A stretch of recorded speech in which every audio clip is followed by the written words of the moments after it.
Alors salut à tous les amis, cette semaine on se retrouve sur WordPress pour inaugurer une nouvelle petite série, hein. Et je vais vous montrer, je vais vous présenter surtout une extension moi qui m'a été fort utile, c'est comment on peut remplacer les images de sa médiathèque rapidement. Je m'explique, hein, j'ai une image comme ça, j'ai mis le slug, les légendes, la description, enfin voilà. J'ai tout préparé sauf que mince, pas de bol, je veux plus cette image, j'en veux une autre, ou je l'ai compressé, j'ai changé sa taille, enfin peu importe, j'ai fait des modifications dessus, ou j'en veux une autre, hein, complètement. Mais j'aimerais la remplacer et pas me retaper tout ce que j'ai écrit ici, parce que normalement, hein, en temps normal, on serait obligé de remplacer dans notre document, dans notre page, par une autre image, ce qui nous oblige à refaire toutes les descriptions, tous les titres, etc. Et moi, j'ai pas envie, je veux la remplacer en un clic et qu'il me garde tout, et juste qu'il me prenne ma nouvelle image et j'en parle plus. Et on va voir aujourd'hui ça avec une extension qui s'appelle Enable Media Replace, je crois. Bon, pardonnez mon super accent. On va aller voir ensemble ça tout de suite. Avant de commencer, le petit abonnement, le petit pouce de soutien, vous connaissez la chanson. N'hésitez pas à rester parmi nous si le contenu vous plaît et on commence tout de suite. Alors pour l'extension en elle-même, je vais aller dans extension. Donc moi je l'ai déjà installée mais je vais vous montrer quand même.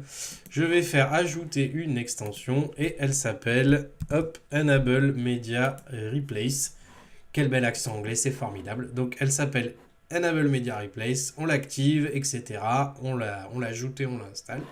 Et maintenant, dans votre médiathèque, vous allez avoir la possibilité maintenant, quand vous allez cliquer sur une image, donc par exemple celle-là, hein, de téléverser un nouveau fichier ici, hein, qui va me permettre en fait de remplacer l'image, mais sans avoir à me refaire tout ça, ni l'URL du fichier, enfin il n'y a rien qui va changer, ni l'URL du fichier, ni les métadescriptions, légendes, etc. Ça va vraiment faire que remplacer l'image.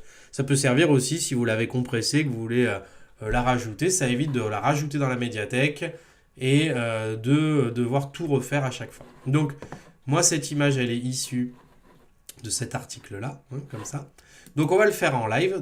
Donc, une fois que mon extension est installée, je retourne dans ma médiathèque, comme ça, et je vais prendre, donc, par exemple, la photo que je voulais remplacer, donc, admettons celle-ci. Et vous voyez, j'obtiens, donc, téléverser un nouveau fichier, donc, bouton qui n'y est que si vous avez l'extension installée, évidemment. Donc, je vais faire téléverser un nouveau fichier. Donc là, j'ai l'ancienne avec sa taille, etc. Et je vais cliquer ici. Et je vais par exemple remplacer par ma tronche, comme ça. Donc il vous met les dimensions du nouveau fichier, le nouveau poids, etc. Donc on peut remplacer le fichier seulement, mais le plus intéressant, c'est de cliquer en bas. Ça va remplacer l'URL, etc. Ça va tout mettre à jour sur votre site directement. Donc je fais téléverser, comme ça. J'attends un petit peu.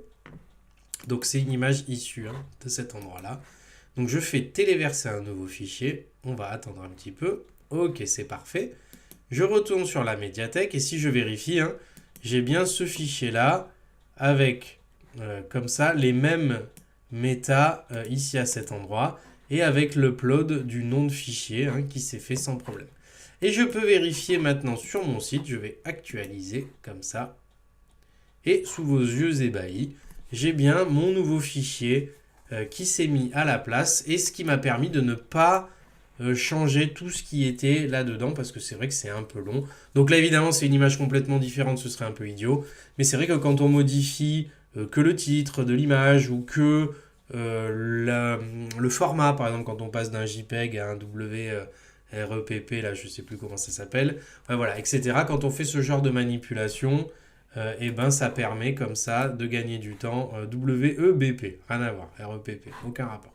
Donc quand on fait ce genre de changement, ça permet de gagner du temps et de remplacer comme ça son image rapidement. Voilà, j'espère que la vidéo vous a plu. Moi, je vais vous souhaiter une bonne fin de semaine, un très bon week-end. Si vous avez des questions, vous les mettez en commentaire. À très vite, salut!